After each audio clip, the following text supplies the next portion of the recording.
तो हेलो बच्चों, आज हम लोग पढ़ने वाले हैं क्लास 9th मैथ प्रश्नावली 1.3। ठीक है। इसके पीछे का जो प्रश्नावली 1.1 और 1.2 है ना, उसको भी मैंने एकदम बढ़िया सा पढ़ाया है। तो आप लोग जाइए उसको भी देख लीजिएगा। ठीक है। तो चलिए स्टार्ट करते हैं। तो इस वीडियो में हम लोग क्या करेंगे, ये जो प्रश्नावली 1.3 है ना, उसको पूरा एकदम बढ़िया सा डिटेल में हल करेंगे। तो वीडियो बहुत ही इंपॉर्टेंट होने वाला है, तो अच्छे से देखिएगा। चलिए पहला क्वेश्चन स्टार्ट करते हैं। बोला है कि निम्नलिखित भिन्नों को दशमलव रूप में लिखिए और बताइए कि दशमलव प्रसार किस प्रकार का है। देखिए, ये जो क्वेश्चन दिए गए हैं ना, इसको दशमलव में लिखना है भाग देकर और बताना है कि दशमलव प्रसार किस प्रकार का है। तो भाई ना, दशमलव प्रसार दो प्रकार के होते हैं, आपको पढ़ना पड़ेगा। वो कहाँ से पढ़ोगे, आपके बुक के पीछे दिया है, बस एक पेज और पलटो और यहाँ पर देखो। यहाँ पर आप देखोगे तो दो प्रकार का दशमलव प्रसार होता है। पहला, जब शेषफल शून्य आ जाता है, मतलब भाग पूरा पूरा कट जाएगा, तो जब शेषफल शून्य आता है ना, तो उसको कहते हैं शांत दशमलव प्रसार। कौन सा प्रसार? शांत दशमलव प्रसार। और जब शेषफल शून्य नहीं होता है, मतलब पूरा पूरा नहीं कटता है, तो उसको हम लोग कहते हैं अनावसानी आवर्ती। बात समझ में आया कि नहीं? बात समझ में आया ना? अगर शेषफल शून्य हो जाएगा, मतलब पूरा पूरा भाग चला जाएगा, तो उसको शांत कहेंगे, और शेषफल शून्य नहीं होगा तो उसको अनावसानी आवर्ती कहेंगे। यही होता है हमारा दशमलव प्रसार, दो प्रकार का। ठीक है। एक शांत होता है, एक अनावसानी आवर्ती। तो चलो अब बताते हैं। अगर शेषफल शून्य आ गया तो शांत है, शेषफल शून्य नहीं आया तो अनावसानी आवर्ती। पहला पहला है 36/100, इसको हल करना है। चलो हल करते हैं। इसको हटाते हैं और क्वेश्चन नंबर एक कितना है? 36 में कितना? 100। अगर मैं 36 में 100 का भाग दूं, तो ये दो जीरो है, यहाँ पर दशमलव लग जाएगा ना, इसका मतलब ये आएगा 0.36। भाग देने पर भाई, भाग देने आता है कि नहीं, कि वो भी मैं बता दूं? देखो, भाग अगर दोगे यह आएगा। फिर भी मैं दे देता हूं तुम लोगों को लिए भाग। देखो, भाग जाएगा नहीं, यहाँ पर जीरो दशमलव बढ़ाएंगे, शून्य। दो बार में जाएगा तो 200 आएगा। फिर यहाँ पर घटाओगे तो 60 आएगा। दशमलव बढ़ाए, शून्य बढ़ा दो, फिर 6 बार में जाएगा। और 3 बार में जाएगा ना यार, सॉरी, यहाँ पर 3 बार में जाएगा, मैं 2 ही बार में लेके गया। ये 300 है ना, तो 3 बार में, यहाँ 3 बना लो। ठीक है। तो अब ये कितने बार में जाएगा? 600 बार में जाएगा, और ये पूरा पूरा कट जाएगा, मतलब हमारा आएगा 0.36। पूरा पूरा कट गया। तब मैंने बताया था कि जब पूरा पूरा कट जाएगा तो वो क्या होगा? वो आपका होगा शांत। याद करिएगा, क्या होगा वो? शांत। तो पहला हमारा क्या हो गया भाई? शांत है। अब दूसरा चेक करते हैं। दूसरा है 1/11। अब इसको भी क्या करना है? भाग करना है 11 में 1 का। तो चलिए ना, भाग करके चेक करते हैं। तो भाग करिए, 11 में हमको 1 का भाग करना है मेरे भाई। तो 0 दशमलव, यहाँ शून्य बढ़ेगा।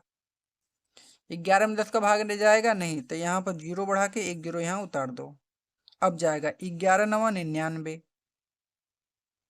100 में से 99 जाएगा, 1 आएगा, और फिर भाग नहीं जाएगा। तो आपने यहाँ पर दशमलव बढ़ाया है, आप 0 बढ़ा सकते हो। फिर भाग नहीं जाएगा, फिर यहाँ पर 0 बढ़ाओगे तो फिर यहाँ पर 0 बढ़ेगा। तो फिर 11 9 99। अब यही रिपीट होता जाएगा भाई। फिर 1 आ जाएगा। इसका मतलब ये 0 9 0 9 जाता ही रहेगा, मतलब ये पूरा पूरा कट नहीं रहा है। तो जब पूरा पूरा नहीं कटेगा, तो उसको हम लोग कहेंगे अनावसानी आवर्ती। तो 1/11 जो है ना, वो का है हमारा? अनावसानी आवर्ती। कहाँ लिखे इसको यार? आ, किधर लिखे तुम लोग? बताओ जल्दी से, ये क्या आ रहा है जी? इसको हटाओ यार। इधर लिख दूं, अनाव अनावसानी ना आवर्ती। ठीक है। कोई दिक्कत? नहीं दिक्कत। अगला, तीसरा। तीसरा है 4 सही 1/8। तो इसको थोड़ा सा हल करेंगे। तो 8 चौका 32, 32 में 1 जोड़ देगो 33/8। अब इसको चेक करना है। चलो इधर चेक करते हैं, भाग करिए। 33 का। तो 8 चौक का हो जाएगा 32। कितना बचेगा? 1 बचेगा। दशमलव लगाएंगे, 0 बढ़ेगा, 8 एकम 8 हो जाएगा। कितना आएगा? अब घटेगा तो 2 आएगा, दशमलव हमने बढ़ाया, 0 बढ़ा देंगे। 8 दूना के कितना हो जाएगा? 16। कितना आ जाएगा? 4। फिर 0 बढ़ाएंगे, 8 बचे 40। पूरा पूरा देखो कट गया। पूरा पूरा क्या हो रहा है? कट जा रहा है। तो जब पूरा पूरा कट जाएगा तो वो हमारा शांत होगा। इसका आंसर आया 4.125। मतलब इसको भाग करेंगे तो आंसर आएगा 4.125, जो कि हमारा क्या है मेरे भाई? शांत है। तो ये हमारा हो जाएगा शांत। कोनो दिक्कत? नहीं दिक्कत। अब आगे चले। बताओ यहाँ तक समझ में आ रहा है कि नहीं आप लोगों को? आ रहा होगा यार, मैं एकदम बढ़िया सा समझाता हूँ आपको। अब है 3/13। अब ये शांत है कि नहीं तो चेक करना पड़ेगा ना। तो चेक करते हैं। तो यहाँ पर 13 में 3 का भाग करना है। तो यहाँ पर 0.0 बढ़ा दो। 13 दूना के 26। 4 बचा। अब फिर 10 में बढ़ाया तो 0 बढ़ा दो। 13 तिया 39। फिर 1 आएगा। अब यहाँ पर 0 बढ़ाओगे तभी 0 उतरेगा। एक और देखो यहाँ पे 1 बचा, दशमलव हमने बढ़ाया, 0 बढ़ा दिया, भाग नहीं जाएगा तो 0 बढ़ा के एक और 0 उतार लो। ठीक है। फिर कितने बार में जाएगा? 13 सत्ते 91, 7 बार में चला जाएगा। हाँ 7 बार में चला जाएगा। फिर 100 में से 91 जाएगा तो 9 आएगा। फिर 1 0 बढ़ा लेंगे। 13 छंग 78, 6 बार में जाएगा। अरे यार ये तो जाता ही रहे। 78 कितना आएगा मेरे भाई? 90 में से 78 जाएगा तो हमारा कितना आ जाएगा? आपका इतना 10 में से 8 गया, 2 आएगा। और यहाँ पर 12 आ जाएगा मेरे हिसाब से। फिर 120 हो जाएगा। अब यहाँ से भाग देते हैं, 120 आ गया ना। अब 13 नवा 117। अब देखो घटाने पर फिर 3 आ गया। अब यहीं से रिपीट होना स्टार्ट हो जाएगा। मतलब यह चीज बार बार का होगा, इसमें रिपीट होगा यह चीज ना। तो इसका इस भाग करने पर हमारा आएगा 0.230769। यह रिपीट होगा, बार बार आएगा। देखो पूरा पूरा नहीं कटा है, नहीं कटा है तो अनावसानी आवर्ती, अनावसानी आवर्ती। ठीक है ना मेरे भाई? आ रही है ना बात समझ में? अनावसानी आवर्ती आंसर। ठीक है, अगला देख लेते हैं। अगला है आपका 2/11। और इसके अगला वाला है 329 और बटा के 400। तो इसको ना आप लोग भाग देकर चेक कर लीजिएगा। ये जो है आपका अनावसानी आवर्ती है, मतलब भाग जाता ही रहेगा, अनावसानी आवर्ती। ठीक है।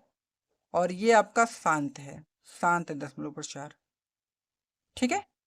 तो इन दोनों को आप लोग भाग देकर चेक कर लीजिएगा। मैंने वैसे पूरा भाग देकर आपको समझाया है। भाग तो भाई कर ही सकते हो आप लोग। ठीक है। अब अगला क्वेश्चन देखते हैं। देखिए अगला क्वेश्चन यहाँ से बोला है, क्वेश्चन नंबर 2 है। बोला है कि आप जानते हैं कि 1/7 बराबर 0.142857 है।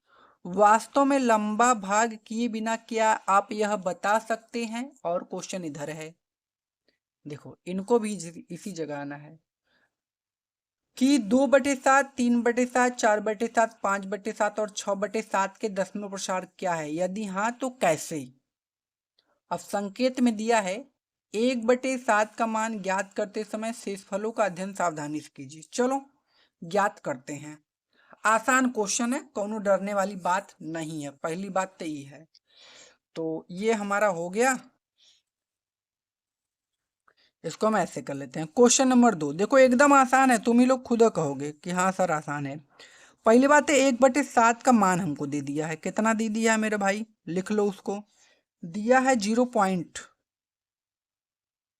1 4 2 8 5 और 7 यही दिया है। और आपसे पूछा क्या है? आपसे पूछा है 2/7 का मान, 3/7 का मान, 4/7 का मान, 5/7 का मान और 6/7 का मान, यही पूछा है आपसे। तो ज्ञात करो ना। चलो 2/7 का वैल्यू निकालते हैं। तो जो 2/7 है उसको मैं भाई कैसे लिख सकता हूँ? उसको मैं ऐसे लिख सकता हूँ, 2 गुणे में 1/7। तो कोई दिक्कत? तो आप कहोगे नो सर कोनो दिक्कत नहीं, क्योंकि 2 का गुणा 1/7 में करेंगे तो 2/7 आराम से आ जाएगा, आ जाएगा। फिर 2 गुणे 1/7 का मान देखो यह है, लिख दो। तो 1/7 बराबर ये है ना, तो जहाँ 1/7 है वहाँ ही रख सकते हो। तो यहाँ हो जाएगा 0.142857, बस गुणा कर दो इसका। 2 का 7 में करोगे 14, 14 के 4 हाथ में आया 1, 2 का 5 में करोगे 10, एक हाथ से ले 11, हाथ में आया 1। फिर 2 का 8 में करोगे 16, 16 में एक हाथ से जोड़ देंगे 17, 17 के साथ हाथ में आया 1। 2 का गुणा 2 में करोगे 4, एक हाथ से जोड़ दोगे 5। फिर 2 का गुणा 4 में करोगे तो कितना हो जाएगा 8, इसको हटा दो, देखो देखो देखो पलट गया ना। और 2 का गुणा 1 में कर दोगे तो मेरे भाई 2, और यहाँ पर लगा दो पॉइंट, यही हमारा क्या हो जाएगा आंसर। देखो कितना आसान है, बताओ कर लोगे कि नहीं? आसान है यार, कर लोगे। ये हम लोगों ने पहला निकाल दिया 2/7। इसी प्रकार 3/7 का भी मैं बता देता हूँ। 3/7 को हम लिख सकते हैं ना 3 गुणे में 1/7। तो आप कहोगे हाँ सर लिख सकते हो आराम से, एकदम कोई दिक्कत नहीं है। तो 3 गुणे 1/7 का मान कितना है? 1/7 का मान है 0.142857। बस गुणा कर दो, क्या दिक्कत है? चलो कर लेते हैं गुणा। तो अगर हम 3 का गुणा 7 में करेंगे तो 21, 21 के एक हाथ में आएगा 2। 3 का गुणा 5 में करेंगे 15, 15 में 2 हासिल जोड़ेंगे 17, 17 के साथ हाथ में आएगा 1। ठीक है। अब 3 का गुणा हम 8 में करेंगे तो 8 तरीक का 24, 24 में एक जोड़ देंगे 25, 25 के 5 हाथ में आएगा 2। और 3 का गुणा 2 में करेंगे 6 और 2 हासिल 8। 3 का गुणा 4 में करेंगे 12, 12 के 2 हाथ में आया 1। ठीक है। और 3 का गुणा 1 में करेंगे 3, 3 1 4, और यहाँ पर 0 और यहाँ पर पॉइंट, आंसर 3/7 का मान आ गया। इसी प्रकार आप लोग क्या करोगे, 4/7 का भी मान निकाल लीजिएगा। 4/7 को कैसे लिखेंगे? 4 गुणे में 1/7 ना। तो यहाँ से हो जाएगा हमारा 4 गुणे में 1/7 का वैल्यू 0.142857। अब इसका आंसर कितना आएगा तुम लोग कमेंट में बताओगे, कमेंट। ठीक है। उसी प्रकार 5/7 का वैल्यू कैसे निकलेगा? इसको लिखोगे 5 गुणे में 1/7, तो हो जाएगा 5 गुणे 1/7 का वैल्यू 0.142857। गुणा कर लीजिएगा, कर लोगे ना? कमेंट में इसको बताना है। देखते हैं कौन बचा कमेंट में इसको बता पाता है। और बचा 6/7, तो इसको आप लोग कर लीजिएगा। ये मैं आपको होमवर्क देता हूँ। क्या देता हूँ? होमवर्क। ठीक है। क्योंकि भाई कुछ क्वेश्चन देखिए अपने से आप लगाओगे ना तभी एकदम प्रैक्टिस बढ़िया से हो पाएगा। हर सवाल अगर मैं ही बता दूंगा तो आपके लिए ज़्यादा बेनिफिट नहीं है, आप भी कुछ सवाल लगाओ। ठीक है। तो ये हम लोगों का क्वेश्चन हो गया। अगला देखते हैं। देखिए अगला क्वेश्चन हमसे क्या बोला है, बोला है निम्नलिखित को p/q के रूप में व्यक्त कीजिए जहां p और q पूर्णांक है तथा q is not equal to 0। मतलब ये जो क्वेश्चन दिए गए हैं ना इसको हमको p/q के रूप में, मतलब बटे के रूप में हमको क्या करना है, व्यक्त करना है। तो चलिए ना भाई व्यक्त करते हैं, क्या दिक्कत है। तो इसको हटा लेते हैं, काई कि इसका काम तो हो गया। अब हम लोगों का क्वेश्चन नंबर 3 है। क्वेश्चन नंबर 3 बोला है जीरो, क्वेश्चन नंबर तीसरा का पहला है, बोला है 0.6 पर बार। इसको p/q के रूप में व्यक्त करना है। तो हम क्या करेंगे, मानेंगे कि माना, माना x बराबर 0.6 पर बार। इस 6 पर बार का मतलब क्या है, इस 6 बार बार आएगा। जैसे ये इसे है 0.6 6 6 6 6 ऐसे जाता ही रहेगा। तो इसी को शॉर्ट में लिख के 0.6 पर बार लिख दिया है, कोनो दिक्कत नहीं। मतलब अभी 6 बहुत बार इसमें आएगा ऐसा। तो हमने मान लेंगे कि माना x बराबर 0.6 पर बार है, ठीक है।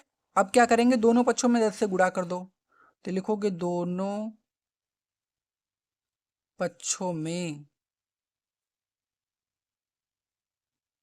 10 से गुणा करने पर, ठीक है। तो इसमें भी 10 का गुणा करोगे तो इसमें 10 का गुणा करोगे तो यहाँ हो जाएगा 10x बराबर, अगर इसमें 10 का गुणा करोगे तो कितना हो जाएगा 6.6। अब कहोगे ये कैसे।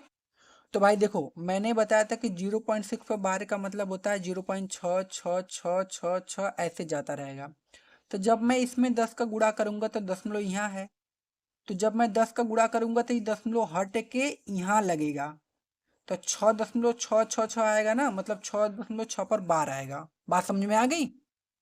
तो बस यहाँ पर लिख दीजिए, और इसको मानिए 1 और इसको मानिए 2।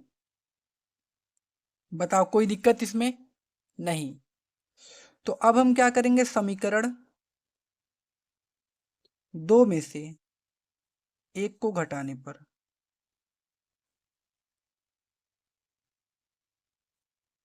घटा देते हैं। तो समीकरण 2 हमारा है 10x बराबर 6.6, और समीकरण 1 हमारा है x बराबर 0.6। घटा दीजिए, यहाँ पर माइनस लगाइए, यहाँ पर माइनस, क्योंकि घटाना है। अब 10x में से 1x जाएगा मेरे भाई, तो कितना आ जाएगा, तो आप कहोगे सर 9x, ठीक। और 6 में से 6 जाएगा 0, और 6 में से 0 जाएगा तो आपका आ जाएगा 6। अब x बराबर निकालोगे तो आ जाएगा 6/9। अब इसको काट दीजिए, 3 से 3 दूना का 6, 3 त्रिक 9। तो जो हमारा फाइनल आंसर आएगा x बराबर आ जाएगा 2/3। यही हमारा क्या हो जाएगा आंसर, ठीक है मेरे भाई। तो बताओ इस क्वेश्चन में कोई दिक्कत भाई आपको नहीं, क्योंकि मैंने एकदम बढ़िया से आपको समझाया है, एकदम आसान तरीके से आपको समझ में आना तो चाहिए यार। तो हो गया। अब अगला क्वेश्चन देखते हैं ना। देखिए अगला क्वेश्चन है, दूसरा है 0.47 पर बार है, 7 पर बार है, इसको p/q के रूप में व्यक्त करना है। तो सेम यही तरीका रहेगा, यही प्रोसेस रहेगा, जैसे इसको हमने किया है उसी प्रकार हम लोग उसको भी कर लेंगे, क्या दिक्कत है, चलो करते हैं यार। तो हम लोग लिखेंगे क्वेश्चन नंबर तीसरा का ये दूसरा वाला,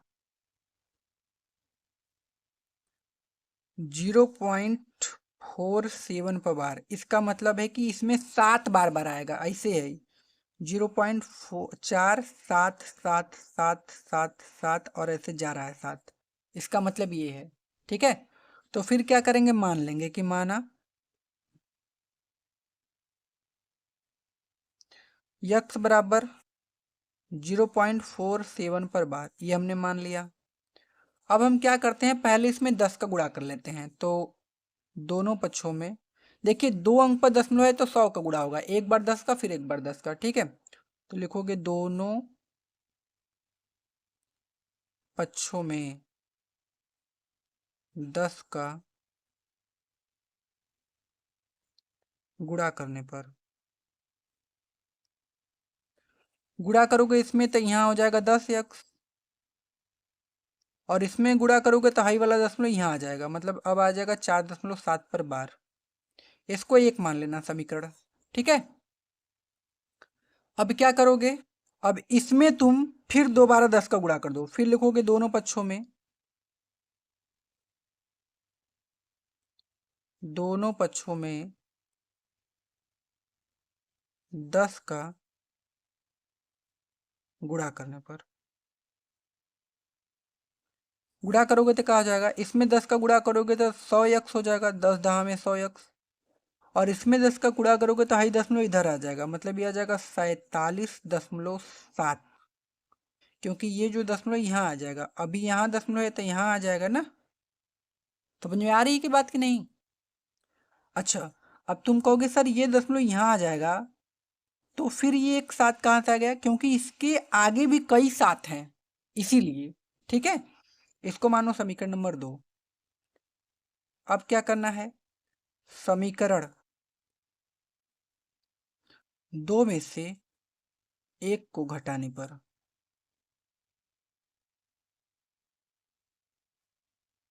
ठीक है, घटा देते हैं। समीकरण 2 है 100x बराबर 47.7 और समीकरण 1 है 10x बराबर 4.7। घटाओ इसको, यहाँ पर लगाओ माइनस, यहाँ पर लगाओ माइनस। 100 में से 10 जाएगा तो 90x बराबर 7 में से 7 जाएगा 0 आ जाएगा। 47 में से 4 जाएगा तो आ जाएगा 43। तो अगर हम फाइनल आंसर निकाले x बराबर, तो 43 ये गुणे में इधर आएगा तो भागे में 90, आंसर यही। ठीक है, तो देखिए इस क्वेश्चन को भी हमने एकदम बढ़िया से आपको समझा दिया, कहीं भी कोई दिक्कत नहीं होनी चाहिए। ठीक है, कहीं भी दिक्कत होता है आप भाई तो दोबारा वीडियो को देख लीजिए, वरना आप कमेंट कीजिए कि सर यहाँ हमको नहीं समझ में आएगा, तो जब मैं लाइव में पढ़ाऊंगा ना तब आपको बढ़िया से एकदम और समझाऊंगा। ठीक है, वैसे शाम 7 बजे से हम लोगों का लाइव चलता है, तो आप लोग जुड़िए भाई। ठीक है, अगला क्वेश्चन देखते हैं। अगला क्वेश्चन देखो, तीसरा है 0.001 पर बार है। चलो इसको भी हल कर लेते हैं ना, इसको हटा लेते हैं, इसका काम हो गया।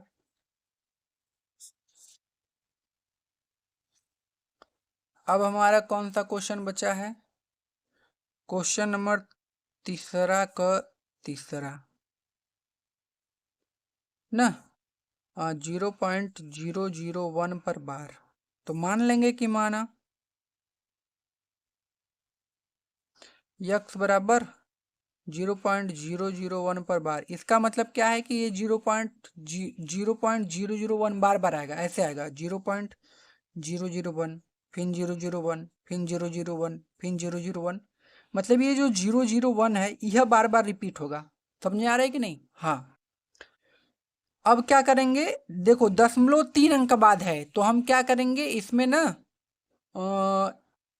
1000 का गुणा कर देंगे, क्योंकि 3 अंक बाद दशमलव है तो 1000 का। 2 अंक बाद है तो 100 का, 1 अंक बाद है तो 10 का। तो इसमें किसका गुणा करोगे? 1000 का।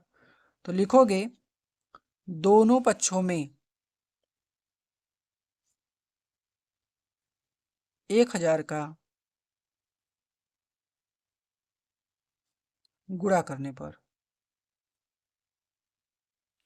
तो यहाँ हो जाएगा 1000x, यहाँ 1000 का गुणा करोगे तो हाई दशमलव यहाँ आ जाएगा, मतलब यहाँ से आ जाएगा आपका 1, यहाँ दशमलव आएगा तो मतलब 1 का बचा, इधर 0 है तो कोनो मतलब नहीं 1, और फिर 001 रिपीट होगा, 1.001। ठीक है, और बार रिपीट होगा ना, तो इसको 1 मान लो समीकरण और इसको मान लो 2। अब क्या करोगे, अब हम करेंगे कि समीकरण 2 में से फिर वही काम 1 को घटाने पर। तो समीकरण 2 हमारा है 1000x बराबर 1.001। समीकरण 2 क्या है? x बराबर 0.001। घटा दीजिए इसको, माइनस माइनस। ठीक है, तो यहाँ पर घटेगा 1000x में से 1x तो 999x आएगा बराबर 0.001 घटेगा तो 0 आएगा, और 1 में से 0 घटाएंगे तो 1 आ जाएगा। तो अगर हम यक्स बराबर निकालें, यक्स बराबर तो हमारा जाएगा 1/999, यही हमारा क्या हो जाएगा? आंसर। ठीक है, तो यह क्वेश्चन भी हम लोगों का एकदम आराम से हो गया। अब हम लोग चलते हैं अपने अगले वाले क्वेश्चन पर, देखते हैं हम लोगों का अगला क्वेश्चन क्या बोला है। ठीक है, देखिए अगला क्वेश्चन क्या बोला है। बोला है कि 0.999 को p/q के रूप में व्यक्त कीजिए। आप अपने उत्तर से आश्चर्यचकित हैं? अपने अध्यापक और कक्षा के सहयोगियों के साथ उत्तर की सार का लिखा है जी, चर्चा कीजिए।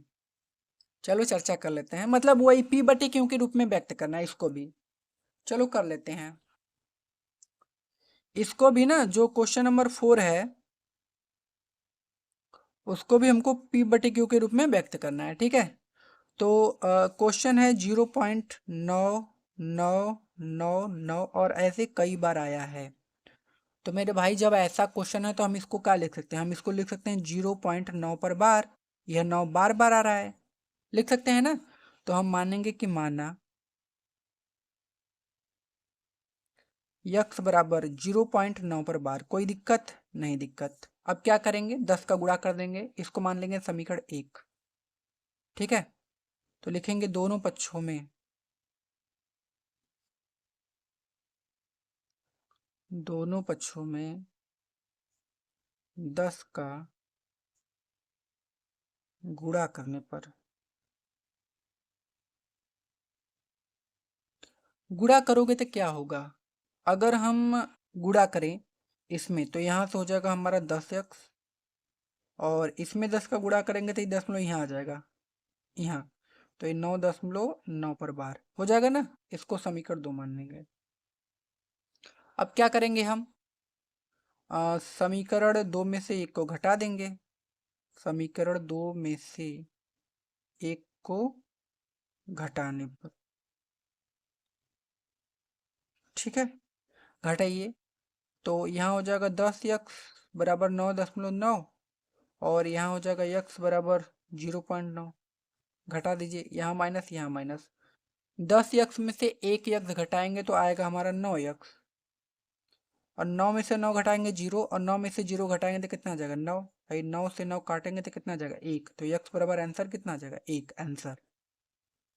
तो बताओ कितना आसान था, कौनो दिक्कत इस क्वेश्चन में भाई? नहीं होनी चाहिए मेरे हिसाब से, एकदम बढ़िया से मैंने समझाया। अगला क्वेश्चन, चलो अगला क्वेश्चन देखते हैं। देखिए अगला क्वेश्चन ये है, क्वेश्चन नंबर 5 बोला है कि 1/17 के दशमलव प्रसार में अंकों के पुनरावृत्ति खंड में अंकों की अधिकतम संख्या क्या हो सकती है, अपने उत्तर की जांच के लिए विभाजन क्रिया कीजिए। हमको 1/17 में 1/17 है ना, उसका भाग करना है, फिर हमको बताना है कि अंकों की पुनरावृत्ति कितने अंक बाद होगी। ठीक है, तो करना कुछ नहीं, खाली आपको भाग करके बता देना है। क्वेश्चन है 1/17, तो हम कैसे बताएंगे, 17 में 1 का भाग करके। भाग करें तो ध्यान दीजिएगा, थोड़ा सा बड़ा भाग है, तो यहाँ पर 0 लगाएंगे पॉइंट, और यहाँ पर आ जाएगा 0, भाग नहीं जाएगा, 0 बढ़ाइए, यहाँ पर हो जाएगा 100। तो यहाँ पर कितना होगा मेरे भाई, 17×5 = 85, 5 बार में जाएगा, जाएगा कि नहीं, तो कितना आ जाएगा यहाँ पर 15।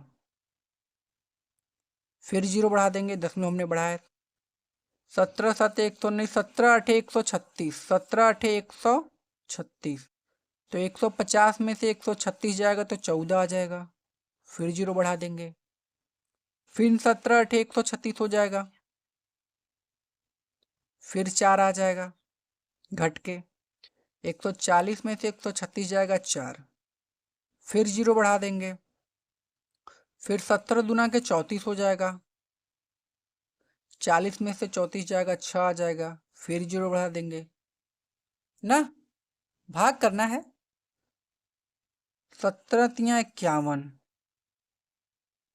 कितना आ जाएगा 9, फिर 0 बढ़ा देंगे,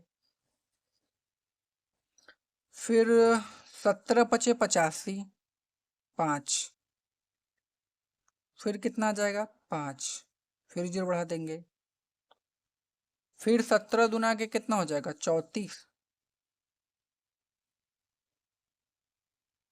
घटाओगे तो 16 आ जाएगा ना। अब 16 को ऊपर लिख के हल करो, 16 आया है। अब फिर यहाँ पर 0 बढ़ा देंगे तो 160 हो जाएगा, 17×8 = 136, 17×9 होता है 153, तो यहाँ पे कितना आ जाएगा 7, और यहाँ पे कितना हो जाएगा 0, 70 हो जाएगा। ठीक है, 17×4 होता है 68, फिर यहाँ पे कितना आ जाएगा, बचेगा 2, फिर 0 बढ़ा देंगे, 17×1 कितना होता है 17, फिर घटेगा तो 3 आएगा, फिर 0 बढ़ा देंगे, फिर कितना आएगा 17×17, 17×1 फिर 17, फिर घटेगा तो 13 आ जाएगा, फिर 0 बढ़ा देंगे, 17×6 = 102, 17×7 = 119, तो 119 आ जाएगा, 7 बेरी में। फिर घटेगा तो 11 आ जाएगा, फिर जीरो बढ़ा देंगे 110 हो जाएगा, फिर 17 छक्का 102 हो जाएगा, फिर घटेगा तो 8 आ जाएगा, जीरो बढ़ा देंगे 80 हो जाएगा। अब ऊपर हल करते हैं फिर से दोबारा, 80 यहाँ लिख दो, 17 पचे 85, 17 चौका 68, 68 12 आ जाएगा, ठीक है। फिर जीरो बढ़ा देंगे 120 हो जाएगा, 17 सत्ते 119। देखो फिर एक आ गया, देखो सेम क्वेश्चन। अब 17 में फिर एक का भाग करना है, यही हम लोग ने किया, मतलब अब यह रिपीट होना स्टार्ट हो जाएगा। तो कितने अंक बाद रिपीट हुआ है वह हमको बताना है। तो 1 2 3 4 5 6 7 8 9 10 11 12 13 14 15 16 अंक बाद रिपीट हुआ है, तो उसको लिखो।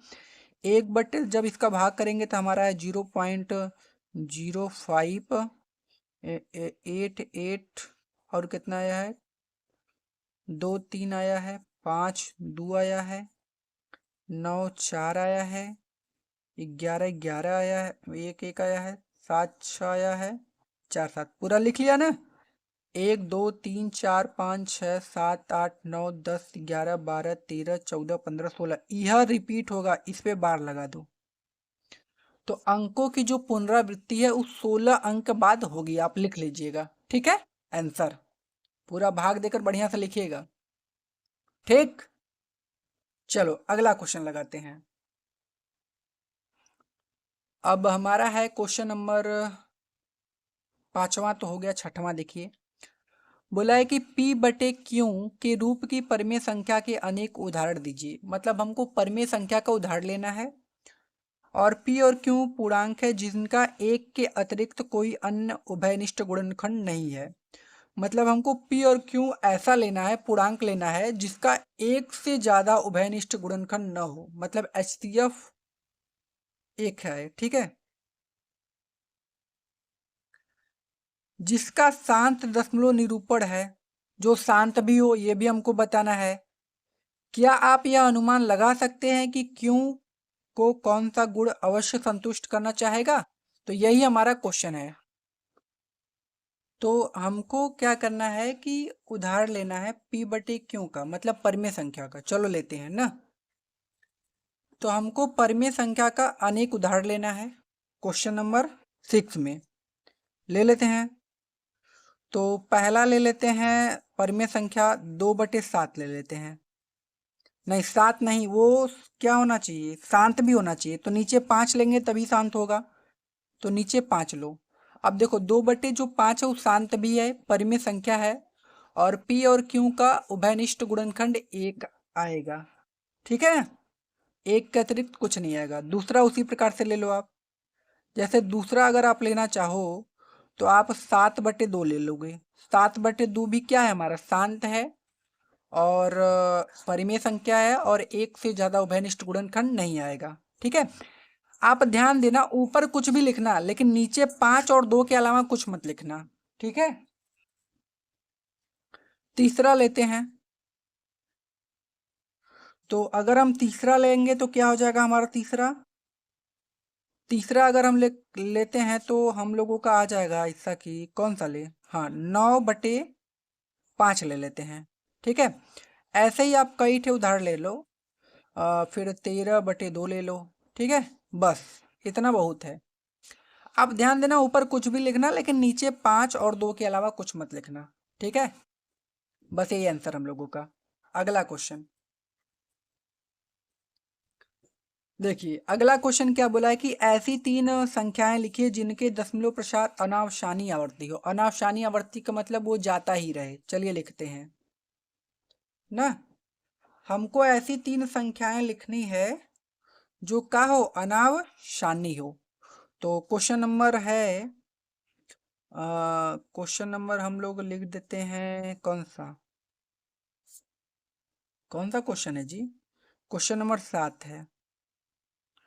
तो पहला संख्या लिखते हैं। पहला संख्या हमारा क्या हो जाएगा, देखो पहला 0 पॉइंट ना 2857 14 और इस पे लगा दो बार, मतलब यह बार बार रिपीट होगा। तो जब यह बार बार रिपीट होगा इसका मतलब ये अनावशानी है, और क्वेश्चन में बोला था भी अनावशानी आवर्ती होना चाहिए, तो ये पहला आंसर। ऐसा लिखना है कि जो कटे ना, समझ आ रहा है ना, शेषफल 0 ना हो। दूसरा हम लोग क्या लिख सकते हैं बताओ, अगर आप लोग दूसरा लिखना चाहो कि दूसरा क्या होगा, तो कुछ ऐसा संख्या लिखो जो क्या हो आपका रिपीट हो, मतलब पूरा पूरा शेषफल ना है। तो जैसे आप ऐसे लिख सकते हो 0.3333 डॉट डॉट डॉट, ये जाता ही रहेगा, तो 0.3 पर बार लिख सकते हो। उसी प्रकार तीसरा आप लिख लेना 0.9 पर बार, मतलब 9 जाता ही रहेगा। ये तीन संख्या हमको लिखना था जो अनावशानी आवर्ती हो। ये तीनों हमारा क्या है, ये तीनों जो संख्या है ये हमारा अनावशानी आवर्ती है। का है अनावशानी, का है आवर्ती। कोई दिक्कत यहाँ तक? नहीं दिक्कत, ठीक है। तो अब इसके बाद हम लोग देखते हैं इसका अगला वाला क्वेश्चन, देखते हैं अगला वाला क्वेश्चन क्या बोला है। देखिए यहाँ पर अगला क्वेश्चन बोला है कि परिमेय संख्या 5/7 और 9/11 के बीच तीन अलग अलग परिमेय संख्या ज्ञात कीजिए। मतलब 5/7 और 9/11 के बीच में हमको तीन अलग अलग परिमेय संख्याएं निकालनी है। तो चलिए ना ज्ञात करते हैं। तो हम क्या करेंगे देखिए ध्यान से, ठीक है। तो इसको ले लेते हैं हम लोग। क्वेश्चन नंबर हम लोगों का कौन सा है, 8 है, ठीक है। 5/7 है और 9/11 है, इसके बीच में हमको तीन अलग अलग परिमेय संख्या निकालनी है। तो सबसे पहले हम क्या करते हैं, भाग दे देते हैं। मैं रफ और भाग देता हूँ इधर, ध्यान से देखिएगा। 7 में 5 का अगर हम भाग करें तो कितना आ जाएगा, 0 पॉइंट यहाँ पर 10 बढ़ा के 0 बढ़ा देंगे, 7×7 = 49, एक आएगा, फिर 0 बढ़ाएंगे, फिर 7×1 = 7, 3 आएगा, 0 बढ़ाएंगे, फिर कितना आ जाएगा 7, 7×7 = 7, 7×4 = 28, 7×4 = 28, फिर 2 आ जाएगा, फिर 0, 7×2 = 14, फिर 6 आ जाएगा, फिर 0, 7×8 = 56, फिर 4 आ जाएगा, फिर 0। मतलब इस हमसे खाली इन्हीं दो अंक से मतलब है, ये जाता ही रहेगा, उसको छोड़ देना था।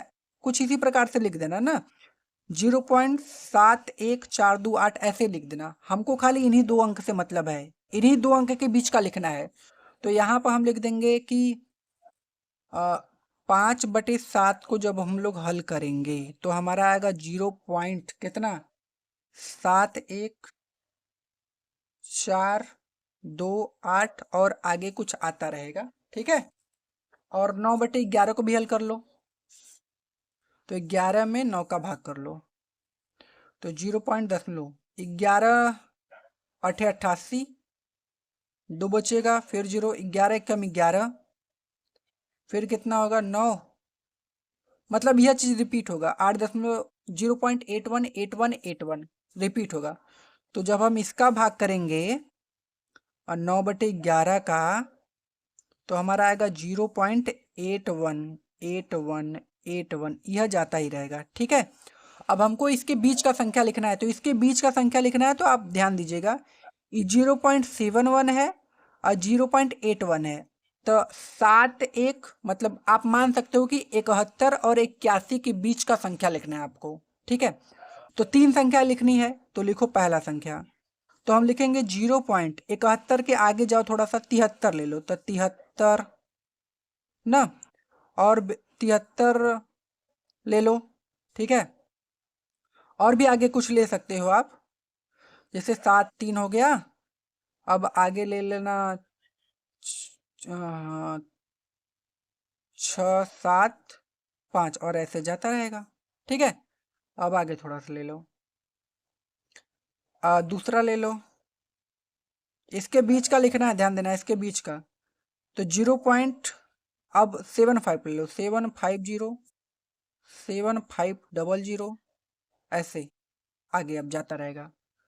तीसरा ले लो आप, 81 है ना, तो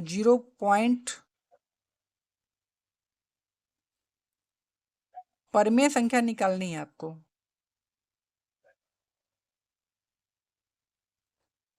अपरिमेय संख्या निकालनी है। 3 अलग अलग अपरिमेय संख्या यार, तो देख लीजिएगा। 0.736755 ये अलग अलग आ रहा है तो अपरिमेय संख्या है। अब देखो 0.7507500 यहाँ पर, फिर यहाँ पर लिखेंगे 0.75।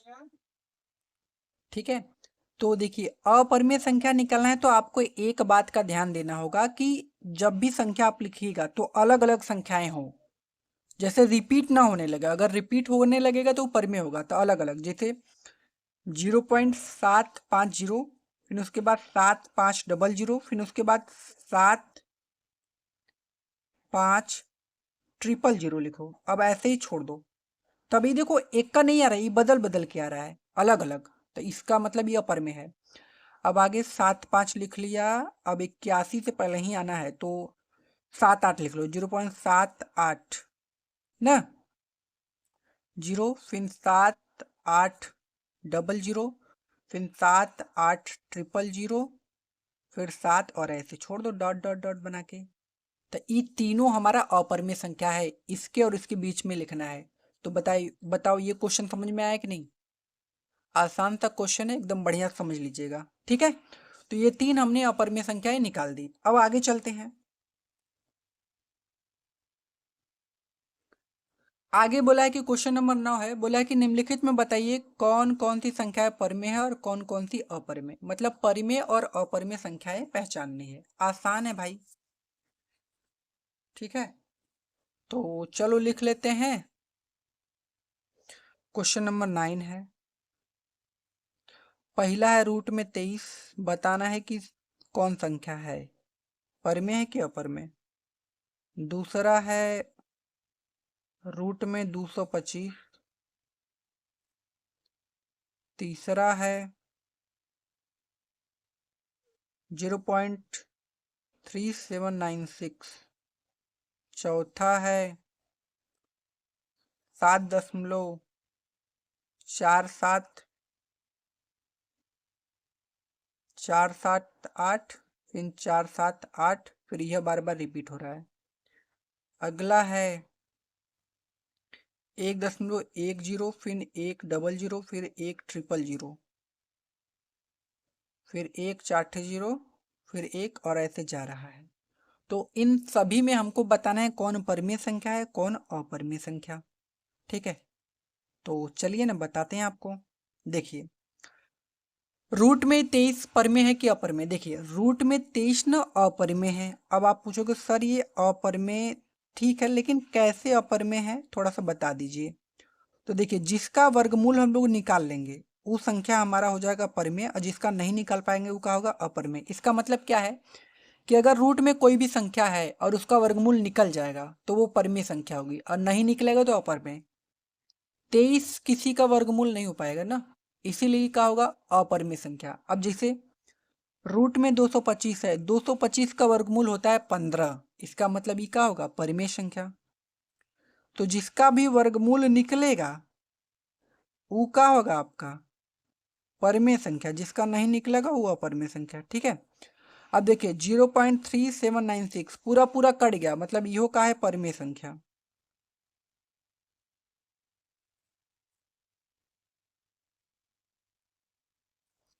अगला 7.478, 478, 478, फिर आगे 478 रिपीट हो रहा है, तो जब रिपीट होगा तब वो भी परिमेय संख्या आपका। ठीक है, अब ये देखिए रिपीट नहीं हो रहा है, अलग अलग आ रहा है। जैसे 1.10, फिर 100, 10000, फिर 140, फिर 150, ऐसे ऐसे। तो जब रिपीट नहीं होगा, बार बार अलग अलग आएगा, तो उसको कहेंगे अपरिमेय संख्या।